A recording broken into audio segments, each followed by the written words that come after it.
One of the most important things when it comes to actually scaling your Shopify brand is actually one of the most boring things for a lot of people to do. And what is that boring thing? It's called market research. Yes, literally sitting down, Googling to learn more about your product, analyzing your competitors, diving deep into Reddit threads or watching YouTube videos, and essentially just consuming as much content as you can to actually better understand what is going on in your market. Now, as boring as this may sound, or depending who you ask, sometimes it's actually kind of fun. Market research is the one thing that I've realized separates the so-so marketers from the high level and elite level marketers in the current online marketing space. Your ability to dive deeper to actually understand what your customer wants and how your product can actually provide that to them is literally the most important thing for you to be focusing on in order for you to actually scale and grow your business. If you're new to the channel, this is something that I talk about all the time, but in today's video, we're going to be diving deep into what market research looks like and why it's so important for you to actually take the time to go and do. So that way, if you watch this entire video, you'll hopefully have the processes that you need to scale to above $100,000 per month, as this is the exact strategies that we use at our agency to spend over $1 million a month on ads and generate tens of millions of dollars for our clients. Let's go ahead and jump in. All right, so as you can see, we're on screen here, and the first thing that I want to draw attention to is the reason why doing market research is so important is because it helps you really zone in on specific angles and specific problems that your product might or should hopefully solve. And in this scenario here, we're looking at one of our clients over here at Lifein that sells an amazing hair dryer, and this product has tons of different benefits. It has functions that allow you to not really damage your hair with heat, because a lot of hair dryers get really hot and obviously it can damage your hair. On top of that, it blow dries your hair really fast. It has a really incredible motor. It also has these great styling attachments that helps you achieve specific looks. And as you can see by looking at some of these images, it's also very slim and sleek and lightweight, and it looks great, and it has all of the things that, make a great hair dryer, and at a price that doesn't break your bank account. But at the end of the day, what I see a lot of brands doing is that they have all of these great angles and they try to position them as general selling points, which, don't get me wrong, you have to do that. You have to talk about all of your USPs and get into all of the things that make your product great. But with that said, there's typically going to be a few things here, or at least specific avatars that gravitate towards your product.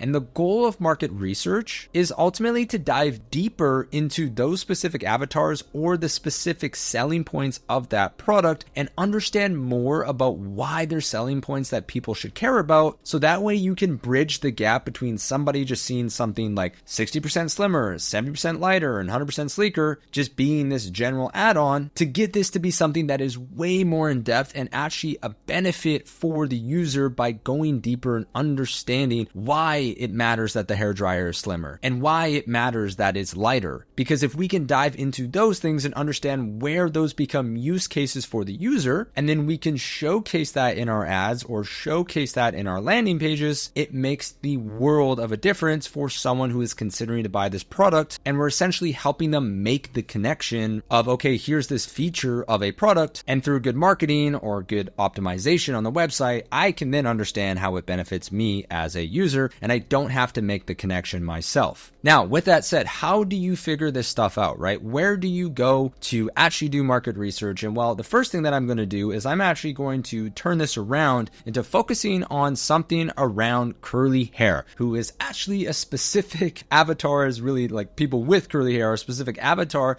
that we have found some success advertising to. Now, this is where it is so important when you're doing some kind of market research. If you find that you're attracting a specific type of person and you haven't really put a lot of thought into why you're attracting that type of person, or like what could potentially be going on or why you're resonating with them, diving deeper into market research is going to be so exciting for you to do. Even though I told you at the beginning it was boring, if you ask me, it's really fun. At the end of the day, by you diving deeper into specific avatars or into specific angles of why having a lighter hair dryer, like I mentioned, really matters, you're going to uncover so much gold for you to be able to put back into your marketing campaigns and back onto your landing pages and essentially your customer journeys in order to get them to convert at a higher rate, and a lot of times get people to actually spend more as well. Now, if we jump back into the screen right now, I'm not going to lie to you. One of my favorite things to do is just to go and search up a problem that my product can help with and just add Reddit to the end of it. And so as you can see here in this Google search, I just wrote curly hair issues Reddit.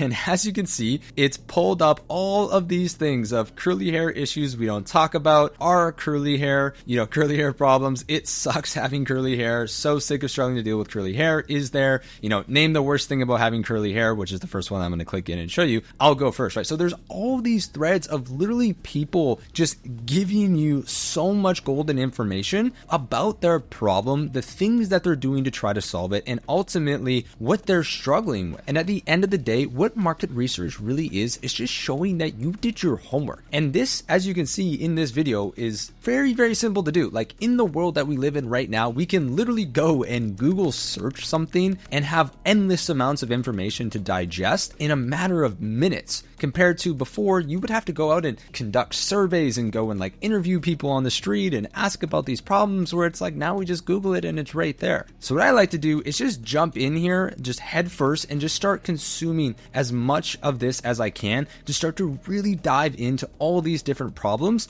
and all these different things that people are doing, or all these different things that people are dealing with, in order for me to understand this avatar specifically, so I can position my product, which actually will help them, as a alternative to them that will actually work. And one final thing that I just want to add here is that this goes all the way back to just building believability in your customer. And if you are someone that is dealing with a problem right now, think about any problem that you're dealing with right now and all the little micro specifics about it, whatever it may be, right? Think about those and imagine if you saw an ad that was talking about all those little pain points and maybe all of the little things that you tried. Imagine how much more that would resonate with you if someone was knowing exactly what you're going through, compared to what most marketers do, which is struggling with your Invisalign, which is something that everybody can say. These little things that I'm about to go in and dive deeper on when it comes to curly hair in general, for back to this client's product, I'm going to be looking for all of those little things that I can use in my marketing so I can build relatability, and more importantly, build believability, so that people not only can see that I understand their problems, but they're then going to be way more likely to believe what I'm selling them and all of the claims that I'm making. So right away, here is an incredible one right here, just to start things off, which is the amount of time spent on wash days and money spent on products with no guarantees it'll ever turn out well. Exhausting, right? And so this is something right away where I need to start a document of all of these things that could be potential headlines or just pain points for this specific avatar, right? So here we are. I actually just found another one again, and you're probably already seeing this before I see it because I'm sharing the screen.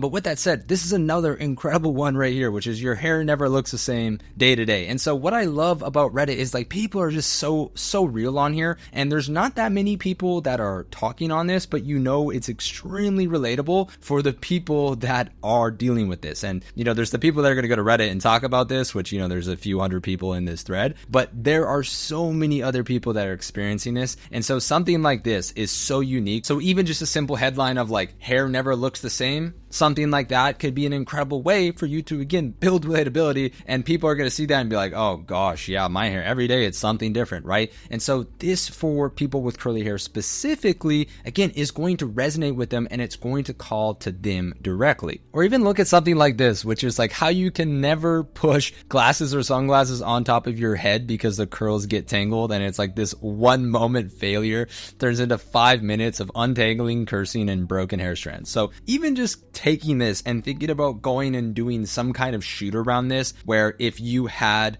some girl with curly hair with sunglasses on, and then she pushes it up and you pause the video right there, that's going to get so much more engagement. And again, you're just going through and you're just tapping into what these people deal with all the time. And it's that's something that most people won't talk about or most people don't know about. But when you're going through, and again, I'm 3 layers deep here. There's so much more for me to go in and understand, but this thread right here is incredible. I'm learning so much about this, and it's even giving me visual ideas for ads. It's giving me ideas for content that I need to go and get. It's giving me ideas for headlines. And this is the whole point, right? These customers are going to most likely write better headlines than any copywriter could write. Now, don't get me wrong. There's some great copywriters copywriters out there, but the people here on Reddit are the ones that are going to be helping you generate just incredibly relatable ideas for you to then go and execute on as a marketer. I absolutely love this one as well, which is if you even so much look at a curly hair wrong, it gets ruined. Another one right here, which is doesn't look as shiny as straight hair, right? So this is something, again, right away, my mind is just going straight to this idea of a creative or a headline that says curly hair that's as shiny as straight hair. Now, that's a pretty bold claim, and we might have to have real proof and show, something that shows that rather than tell. But at the end of the day, we could even then use that and understand that, okay, one of these mechanisms here or one of these USPs, we could talk about how the negative ion technology of this hair dryer actually helps those with curly hair have the same shine of those with straight hair, right? And so again, there's a way to phrase that in a headline that would be a lot better. But again, we're just getting so much gold from this. And this is the whole idea of why we do the market research that we do. Again, another great one here right below, which is, oh wow, your hair is so pretty when you straighten it. That's something that, again, is going to be so huge for those with thick curly hair or girls that have maybe received those compliments. That starts tapping into a deeper desire, right? And that starts going down to the core of potentially why people don't embrace their curls, right? And so understanding this kind of stuff, and I'm sure if for whatever reason anyone who's watching this actually has curly hair, you're probably maybe cringing at my reaction to this stuff, but you might be like, this is super relatable. And that is what we're trying to do. We're trying to capture this information and better understand who our person is that we are trying to advertise to. And what you'll notice about this is I didn't even include anything about hair dryers, right? I'm not actually searching anything to do with our product. And that's what I feel like so many people do when they research is they don't just generally search for the problem itself. They just only search for products or like solutions or all these other things, where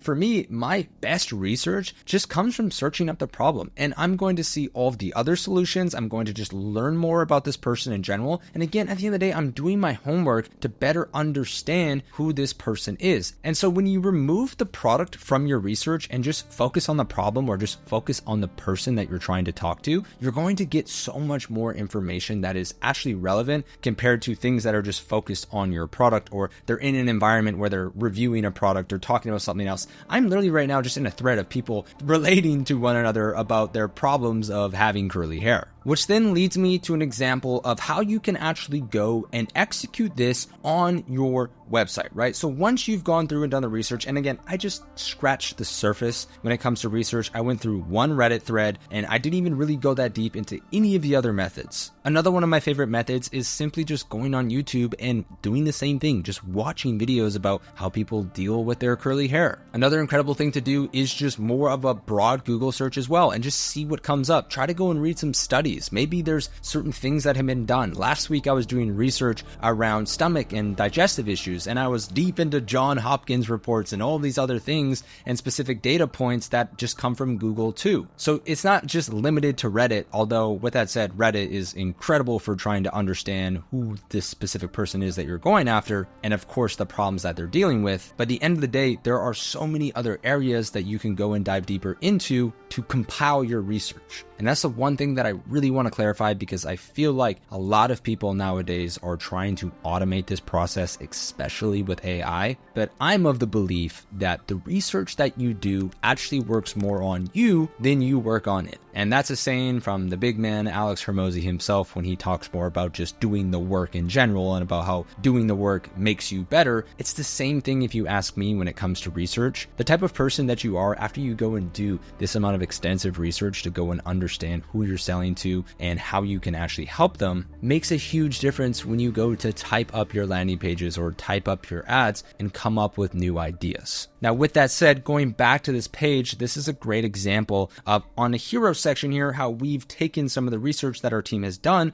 around curly hair specifically, and we've now basically put this into a hero section that is going to build way more relatability with someone who has curly hair and lands on this page compared to someone who has curly hair and lands on more a generic homepage or a generic collection page. We're starting things off with a little eyebrow here that says frizz-free curl control, right? Something that a lot of people with curly hair deal with is obviously the fact that there's a lot of frizz, right? That's something that we're calling out right away. The next thing that we're calling out is dry your curls faster without the heat damage. Again, another thing that girls with curls are obviously dealing with. Finally, there's a dryer made for your unique curls. It cuts drying time in half. It protects from the heat damage, reduces frizz and and boost shine, easily magnetic styling attachments, lightweight, and whisper quiet. So the main thing here is, again, if I'm landing on this page, these are some pretty bold claims. And so what I would even recommend that our team does in this scenario, because this page is still kind of in the revision process, but all in all, again, the point of this page is that we're now going to build a lot more relatability, because we're actually, one, talking about curls and how our product helps with that, but then number two, we're also showing our ideal avatar, or the specific person that will be using our product, right? A girl with curly hair that is clearly holding a life in to show that they're using it. And at the end of the day, that is when, if you take the time to go and understand your customer better by doing more market research and putting in the time to understand them, rather than just,